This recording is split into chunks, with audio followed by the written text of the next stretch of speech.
السلام عليكم ورحمة الله وبركاته.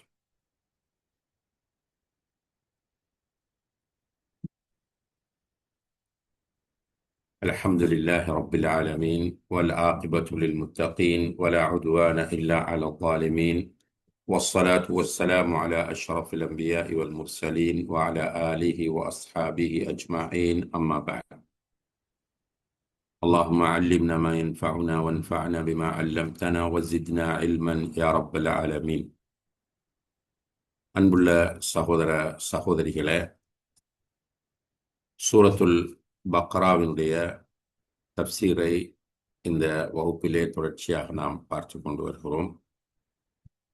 அந்த தொடரில் இன்றைய வகுப்பிலே 269வது வசனத்திலிருந்து நாம் பார்க்க இருக்கிறோம். இன்ஷா அல்லாஹ் 269வது வசனத்தில் அல்லாஹு தஆலா சொல்கிறான், அஊது பில்லாஹி மினஷ் ஷைத்தானிர் ரஜீம், யுக்தில் ஹிக்மத மன் யஷா ومن يؤت الحكمة فقد أوتي خيرا كثيرا وما يذكر إلا أولو الألباب. அல்லாஹு தஆலா தான் நாடுவோருக்கு ஹிக்மத்தை கொடுக்கிறார். எவருக்கு ஹிக்மத் கொடுக்கப்பட்டுள்ளதோ அவர் அதிக நன்மைகள் வழங்கப்பட்டவராவார். وما يذكر إلا أولو الألباب. சிந்தனையுடையோர்தான் படிப்பினை பெறுவார்கள் என்று இந்த வசனத்திலே அல்லாஹு தஆலா குறிப்பிடுகிறார். அன்புள்ள சகோதர சகோதரிகளே, ஹிக்மத் யாருக்கு கொடுக்கப்படுகிறதோ அவர் அதிக நன்மைகள் கொடுக்கப்படுகிறார். ஆனால் ஹிக்மத்தை அல்லாஹ் நாடியோருக்குத்தான் கொடுக்கிறான் என்பதை இங்கே அவன் சுட்டிக்காட்டுகிறான். ஹிக்மத் என்கிற சொல் பொதுவாக குர்ஆனிலும் ஹதீஸிலும் பல்வேறு அர்த்தங்களில் பயன்படுத்தப்பட்டுள்ளதை நாம் பார்க்கிறோம். அதிலே ஒன்று அல் ஃபிக்ஹு ஃபித்தீன், மார்க்கத்தை பற்றிய அறிவு, தெளிவு என்பது ஹிக்மத்துக்குரிய ஒரு அர்த்தமாகும். மார்க்கம் பற்றிய அறிவும் தெளிவும். இதை பற்றி ஹதீஸிலே நபி ஸல்லல்லாஹு அலைஹி வஸல்லம் அவர்கள் கூறுகிற போது, லா ஹஸத இல்லா ஃபித்னத்தைன், இரண்டு விஷயங்களில் அன்றி பொறாமைப்படுவது கூடாது என்று சொல்கிறார்கள். இப்போ பொறாமைப்படுவதற்கு அனுமதிக்கப்பட்ட இரண்டு அம்சங்கள் இருக்கின்றன.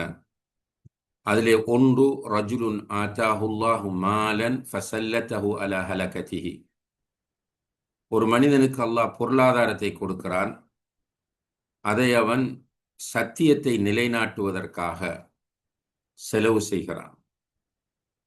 இந்த மனிதனோடு நாம் பொறாமைப்படலாம். இது முதலாவது வகை பொறாமை.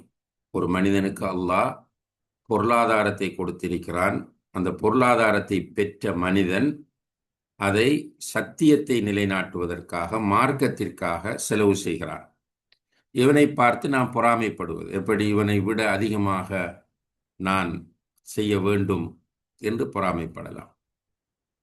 இரண்டாவதாக நபி ஸல்லல்லாஹு அலைஹி வஸல்லம் அவர்கள் சொல்கிறார், ரஜுலுன் ஆதாஹுல்லாஹுல் ஹிக்ம ஃபஹுவ யக்தி பிஹா வ யுஅல்லிமுஹா, இன்னும் ஒரு மனிதன் இருக்கிறான், அவனுக்கு அல்லாஹ் ஹிக்மத்தை கொடுத்திருக்கிறான், அந்த ஹிக்மத்தை கொண்டு அவன் தீர்ப்பு வழங்குகிறான், அதை கற்றுக் கொடுக்கிறான் என்று நபி ஸல்லல்லாஹு அலைஹி வஸல்லம் சொல்கிறார். இந்த மனிதனோடும் நாம் பொறாமைப்படலாம் என்று.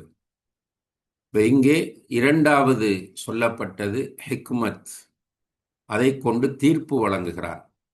பிரச்சனைகள் ஏற்படும் போது தீர்ப்பு வழங்குவது, கற்றுக் கொடுப்பது. அப்போ இங்கே சொல்லப்படுவது மார்க்க கல்வியை, மார்க்கத்தில் உள்ள அறிவைத்தான் ஹிக்மத் என்று சொல்லப்படுகிறது.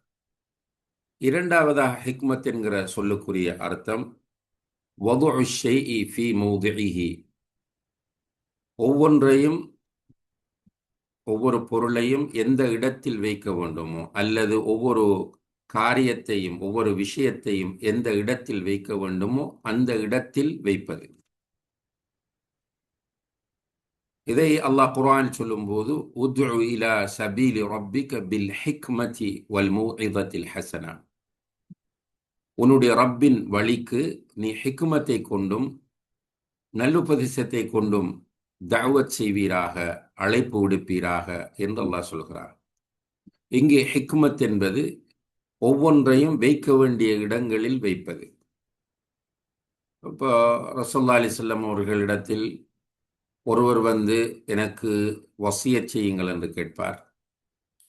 அவருக்கு சொல்லுவார்கள், நீ தக்வாவை கடைப்பிடி என்று. இன்னும் ஒருவர் வந்து அதே கேள்வியை கேட்பார், எனக்கு வசியத் செய்யுங்கள் என்று. அவருக்கு கோபப்படாதீர் என்று சொல்வார்கள். அப்ப ஆளுக்கு ஏற்ற முறையில் அந்த வசியத் அமைகிறது. இப்ப எல்லோருக்கும் பொதுப்படையாக எல்லாவற்றையும் கொடுக்க வேண்டும் என்று நினைக்கக்கூடாது. தாவாவில் ஈடுபடுகிற ஒருவர் ஒவ்வொரு சமுதாயத்திற்கும் எது தேவையோ, குறிப்பிட்ட மக்களுக்கு எது தேவையோ அதை அந்த இடத்தில் கொடுக்க தெரிவதுதான் ஹிக்மத். இந்த இடத்துல நிறைய பேர் தோல்வி அடைந்த தாயிகளாக இருப்பதை நாம் பார்க்கிறோம். எல்லோருக்கும் எல்லாவற்றையும் கொடுக்க வேண்டும், அல்லது நமக்கு தெரிந்த எல்லாவற்றையும் நாம் போகிற அந்த சபையில் சொல்லிவிட வேண்டும் என்று நினைப்பது. ஆனால் அல்லாஹு தஆலா மனிதர்களை பல படித்தரங்களாக ஆக்கியிருக்கிறார். எனவே அவர்களுடைய தரங்களுக்கு ஏற்ப நாம் தாவா செய்வது நம்முடைய கடமையாகும். இங்கே ஹிக்மத் என்பது வதுஉ ஷைஇ ஃபீ மௌதிஇஹி, ஒவ்வொன்றையும் வைக்க வேண்டிய இடத்தில் வைப்பது. இது இரண்டாவது அர்த்தம். மூன்றாவது அர்த்தம் அல் இசாபா பில் கௌலி வல் அமல், அதாவது சரியாக செய்வது, சரியாக சொல்வது. இதுவும் ஹிக்மத் என்று அழைக்கப்படுகிறது. அதே போல சில இடங்களில் நாம் பார்த்தால் ஹிக்மத் என்பது நுபுவத், நபித்துவம் என்கிற அர்த்தத்தில் பயன்படுத்தப்பட்டிருப்பதையும் பார்க்கிறோம். உதாரணமாக ஏற்கனவே நாம் பார்த்த 151வது வசனம், சூரத்துல் பக்ராவினுடைய 151வது வசனத்தில் வகதல தாவூது ஜாலூத வஆதாஹு அல்லாஹுல் முல்க வல் ஹிக்மா, தாவூத் ஜாலூத்தை கொலை செய்தார், அவருக்கு அல்லாஹ் முல்கையும் ஹிக்மத்தையும் கொடுத்தான். அந்த வசனத்தில் அல்லாஹு தாலா சொல்கிறார், தாவூத் ஜாலூத்தை கொலை செய்தார், தாவூதுக்கு அல்லாஹு தாலா முல்க் என்றால் அதிகாரத்தையும் ஆட்சி அதிகாரத்தையும் அதுபோல ஹிக்மத்தையும் கொடுத்தான். இந்த இடத்திலே தப்சீர் ஆசிரியர்கள் ஹிக்மத் என்பதற்கு நபித்துவம் என்று மொழிபெயர்ப்பார்கள். இப்படி ஹிக்மத் என்கிற சொல் குர்ஆன் சுன்னாவின் நிழலில் பல அர்த்தங்களில் பயன்படுத்தப்பட்டிருப்பதை நாம் பார்க்கிறோம். இந்த இடத்திலே 269வது வசனத்தில் யுக்தில் ஹிக்மத்த மன் யஷா, அவன் நாடியவர்களுக்கு ஹிக்மத்தை கொடுக்கிறான். வமன் யுக்தல் ஹிக்மத்த ஃபக்கது ஊத்திய ஹைரன் கதீரா, யார் ஹிக்மத்தை கொடுக்கப்படுகிறாரோ அவர் அதிக நன்மைகள் கொடுக்கப்பட்டவராவார் என்று வரக்கூடிய இந்த வசனத்தில் ஹிக்மத் என்பதனுடைய அர்த்தம் என்னவென்றால், அதாவது சரியான முடிவெடுப்பது, சரியாக பேசுவது, சரியாக செய்வது, மார்க்கத்தில் விளக்கத்தை பெறுவது என்கிற அர்த்தங்களை தருகிறது. சரியாக செய்வது, சரியாக பேசுவது, மார்க்க விளக்கம் என்கிற அர்த்தங்களை இந்த வசனம் தருகிறது. அதாவது அன்புள்ள சகோதர சகோதரிகளே, யுக்தில் ஹிக்மத்த மன் யஷா, இந்த இடத்துல நம்ம எப்படி புரிய வேண்டும் என்றால், யாருக்கு அல்லாஹ் நாடுகிறானோ அவருக்கு மார்க்கத்தில் தெளிவை, விளக்கத்தை, அவருடைய செயல்களில் சரியாக செய்கிற அந்த பாக்கியத்தை அவருக்கு அல்லாஹ் வழங்குகிறான் என்பதுதான் இந்த இடத்திலே அர்த்தமாகும். இப்போ பொதுவாக 261வது வசனத்திலிருந்து அல்லாஹ் செலவு செய்வதை பற்றி பேசுகிறார். 261, 62, 63, 68 வரைக்கும் அல்லாஹுடைய பாதையில் செலவு செய்வதை பற்றி பேசுகிறார். இந்த 69வது வசனத்தில் ஹிக்மத்தை பற்றி பேசிவிட்டு திரும்ப 270வது வசனத்திலும் அல்லாஹ் செலவை பற்றித்தான் பேசுகிறார். அப்ப செலவை பற்றி பேசுவது இன்னும் முடியவில்லை. அதற்கிடையில் ஹிக்மத்தை பற்றி அல்லாஹ் பேசியிருக்கிறார். இது அல்லாஹுடைய ஒரு உஸ்லூப், அல்லாஹுடைய ஒரு ஸ்டைல். ஆனால் அல்லாஹு தஆலா ஒரு அர்த்தத்தோடு தான் இப்படி கொண்டு வருவான். இதை இடையில் கொண்டு வந்ததற்கு ஒரு அர்த்தம் இருக்கும். உதாரணமாக உங்களுக்கு நினைவிருக்கலாம், முன்னால் உள்ள வசனங்களிலே நோன்பின் சட்டங்களை பற்றி அல்லாஹு தாலா பேசினார். சூரத்துல் பக்கராவின் ஆரம்பத்தில் நாம் படிக்கும்போது கவனித்தோம். நோன்பினுடைய சட்டங்கள், நோன்பினுடைய நிலைகளை பற்றி அல்லாஹு தாலா பேசி கொண்டு வரும்போது இடையில் துஆவை பற்றி பேசினார். நோன்புக்குள் துஆ. ஏனென்றால் நோன்புடைய காலத்தில் துஆ மிக முக்கியத்துவம் பெறுகிறது என்பதை உணர்த்துவதற்காக. பொதுவாகவே துஆ முக்கியமானது. இருந்தாலும் நோன்புடைய சட்டங்களை அல்லாஹு தஆலா பேசுகிற போது அல்லாஹு தஆலா துஆவை அங்கே சொல்லுகிறான் என்றால் அதனுடைய அர்த்தம் நோன்போடு துஆவின் முக்கியத்துவத்தை நமக்கு உணர்த்துவது, நோன்போடு இருக்கும் போது. அதே போல கல்வி, மார்க்க கல்வி முக்கியமானது என்பதில் மாற்று கருத்து கிடையாது. இருந்தாலும் செலவு செய்வது பற்றிய வசனங்களுக்கு இடையில் இந்த மார்க்க கல்வியை பற்றி அல்லாஹு தஆலா இங்கே சொல்வதன் அர்த்தம், செலவு செய்ய வருகிறவருக்கு அது பற்றிய மார்க்க கல்வி முக்கியமானது. இல்லை என்றால் அவருடைய செலவு வேஸ்ட் ஆகிவிடும். அவர் அந்த செலவு செய்வது பற்றிய தெளிவான அறிவில்லாமல் போகும்போது முகஸ்துதிக்காக செலவு செய்ய போகிறார், அல்லது அவர் செலவு செய்வதை சொல்லி காட்டப் போகிறார், அல்லது செலவு செய்து விட்டு டார்ச்சர் பண்ண போகிறார். இவைகளை அவர் தவிர்த்து கொள்வதற்கு அவருக்கு ஹிக்மத் தேவை. எனவேதான் செலவுடைய வசனங்களுக்கு இடையில் அல்லாஹு தஆலா இந்த ஹிக்மத்துடைய வசனத்தை கொண்டு வந்திருக்கிறான் என்று தஃப்சீர் ஆசிரியர்கள் குறிப்பிடுவதை இங்கே நாம் கவனிக்க கடமைப்பட்டிருக்கிறோம். அடுத்ததாக அன்புள்ள சகோதர சகோதரிகளே, யாருக்கு ஹிக்மத் கிடைக்கும் என்றால் எல்லோருக்கும் கிடைக்காது. மார்க்கத்தில் தெளிவும் அறிவும் விவரமும் ஒரு விஷயத்தை சரியாக சொல்வதற்கும் செய்வதற்கும் உரிய பாக்கியமும் யாருக்கு கிடைக்கும் என்றால் அல்லாஹ் நாடியவர்களுக்குத்தான் கிடைக்கும். அதனாலதான் நிறைய பேர் படிப்பார்கள், கல்வியை தேடுவார்கள், ஆனால் அவர்கள் சரியான கல்வியை பெற்றுக்கொள்வதில்லை. அறிவிருக்கும், நிறைய சர்டிபிகேட்ஸ் இருக்கும், நிறைய நாலேஜ் இருக்கும், ஆனால் சரியான கல்வி அவர்களுக்கு கொடுக்கப்படுவதில்லை. அதனால் அது அல்லாஹுடைய நாட்டத்தோடு தொடர்பானதாக இருந்து கொண்டிருக்கிறது. உண்மையிலேயே இந்த சரியான மார்க்க அறிவு, இதை நன்றாக புரிந்து கொள்ளுங்கள். சரியான மார்க்க அறிவு ஒருவருக்கு கிடைக்கிறது என்றால் ஃபக்கது ஊத்திய ஹைரன் கதீரா, அவர் அதிக நன்மைகள் கொடுக்கப்பட்டவராக மாறுகிறார். சுப்ஹானல்லாஹ். அதனாலதான் ரசூலுல்லாஹி அலைஹி வஸல்லம் அவர்கள் சொன்னார்கள், மன் யுரிதில்லாஹு பிஹி ஹைரன் யுஃபக்கிஹு ஃபித்தீன். யாருக்கு அல்லாஹ் ஹைரை நாடுகிறானோ அவருக்கு மார்க்கத்தில் தெளிவை தருகிறார். சுப்ஹானல்லாஹ். கல்விக்கு போட்டி நடக்கிறது.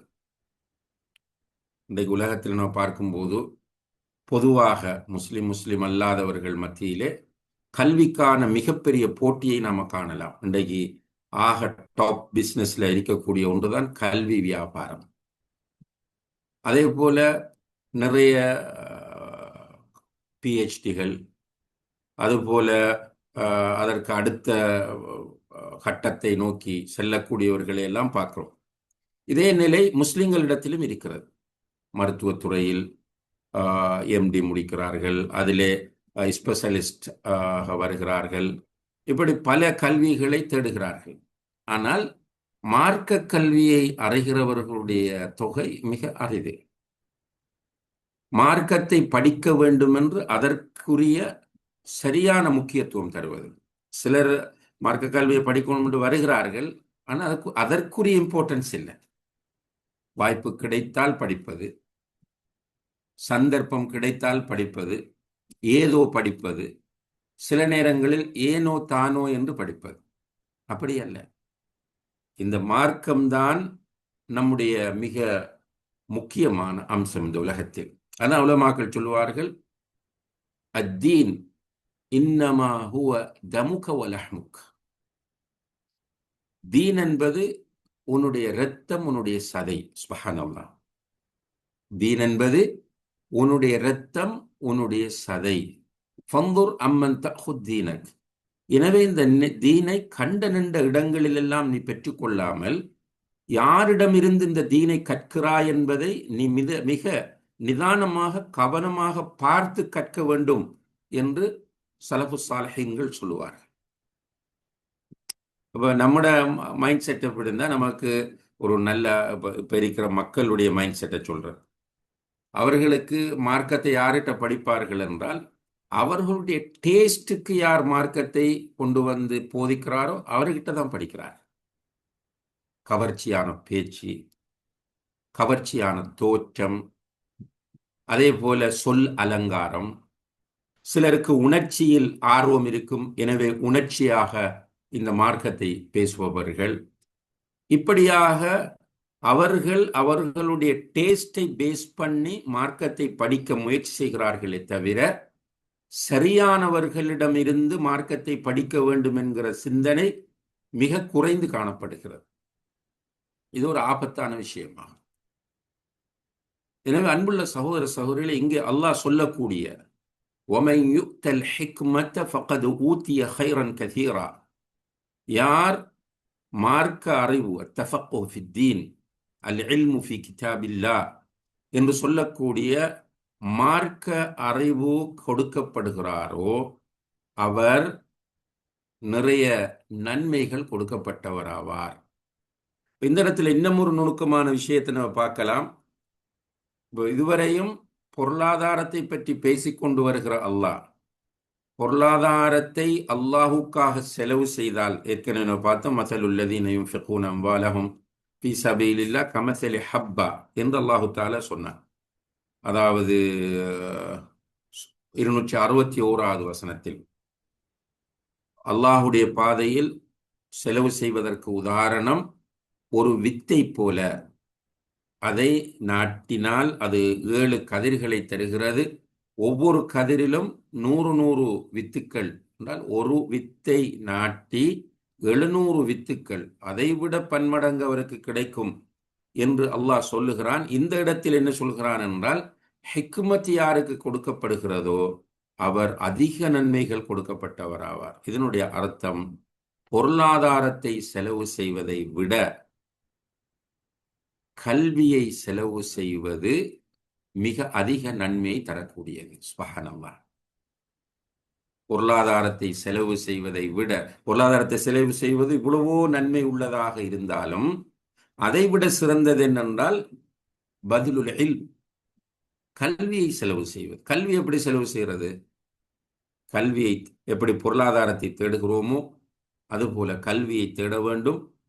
பொருளாதாரத்தை மற்றவர்களுக்கு கொடுப்பது போல கல்வியை மற்றவர்களுக்கு கொடுக்க வேண்டும். நம்ம உண்மையிலே இந்த பகுதிகள் யோசிக்கிறல்ல. நம்ம குர்ஆனில் நம்ம குர்ஆனை படிப்பதில்லை, அதனால குர்ஆனில் உள்ள நிறைய விஷயங்கள் நமக்கு தெரிவதில்லை. அதே போல சொல்லப்பட்டால் கூட, படித்தால் கூட அதுக்குரிய இம்பார்ட்டன்ஸை கொடுத்து அந்த வசனங்களை புரிவதில்லை. இந்த இடத்துல பாருங்கள், அல்லாஹு தஆலா செலவு செய்வதற்கு இடையில் கல்வியை கொண்டு வந்து, செலவு செய்வதை பற்றி பேசுகிற அந்த வசனங்களுக்கு இடையில் ஹிக்மத்தை, மார்க்க கல்வி அல்லாஹ் கொண்டு வந்து, இந்த மார்க்க கல்வி யாருக்கு கொடுக்கப்படுகிறதோ அவர் நிறைய நன்மைகளை கொடுக்கப்படுகிறார் என்கிற செய்தியை சொல்லி, பொருளாதாரத்தை செலவு செய்வதை விட கல்வியை செலவு செய்வது மிகப்பெரிய ஒரு அமல் என்பதை அல்லாஹு தஆலா இங்கே சுட்டி காட்டுகிறார். எனவே உண்மையிலே இப்ப இந்த வசனத்தை நீங்கள் படித்து மார்க்க விஷயங்களும் உங்களிடம் இருக்குமாக இருந்தால் இதை கற்றுக் கொடுக்க வேண்டும் என்கிற அந்த ஆர்வம் நம்மிடத்திலே வரும். எனவேதான் ரசூலுல்லாஹி அலைஹி வஸல்லம் அவர்கள் சொன்னார்கள், ஹைருக்கும் மன் தஅல்லமல் குர்ஆன வ அல்லமஹு. குர்ஆனை தானும் கற்று பிறருக்கும் கற்றுக் கொடுக்கக்கூடியவர் தான் உங்களில் சிறந்தவர் என்று சொன்னார்கள். குர்ஆனை தானும் கற்று பிறருக்கும் கற்றுக் கொடுக்கக்கூடியவர் தான் சிறந்தவர். அப்ப கற்றுக் கொடுத்தல் என்றதை உணர்ச்சி வசப்பட்டு எடுத்துக்கொள்ளவும் கூடாது. நம்முடைய கெப்பாசிட்டி நமக்கு தெரிய வேண்டும்.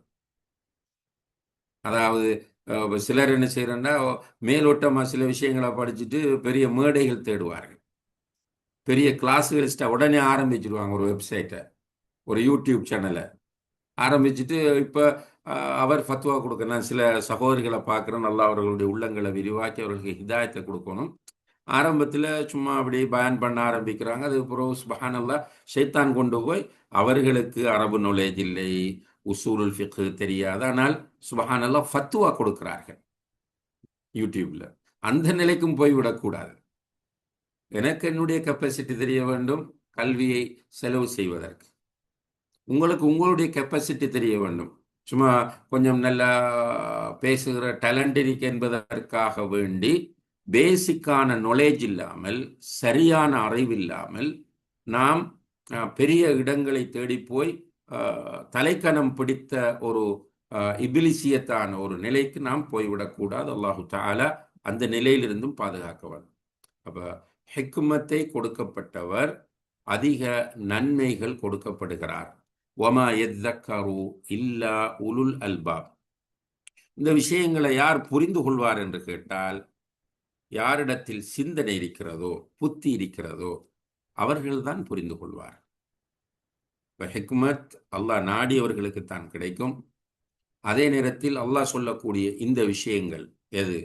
கல்வி, கல்வியை தேடுவது, கல்வியை செலவு செய்வது, பொருளாதாரத்தை தேடுவது, பொருளாதாரத்தை ஹலாலான முறையில் செலவு செய்வது, செலவு செய்யக்கூடிய பொருளாதாரம் ரியா இல்லாமல், முகஸ்துதி இல்லாமல், கொடுத்ததை சொல்லி காட்டாமல், கொடுத்து விட்டு டார்ச்சர் பண்ணாமல், இப்படி அமைத்து கொள்வது என்கிற இந்த விஷயங்களை யார் புரிந்து கொள்வார் என்றால், யாருக்கு நல்ல சிந்தனையும் புத்தியும் இருக்கிறதோ அவர்கள்தான் புரிந்து கொள்வார்கள் என்று அல்லாஹு தஆலா இந்த வசனத்தை நிறைவு செய்கிறார்.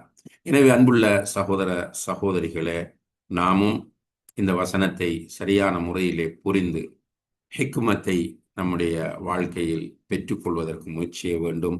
அல்லாஹு தஆலா அதற்கு நம் எல்லோருக்கும் தௌஃபீக் செய்வானாக.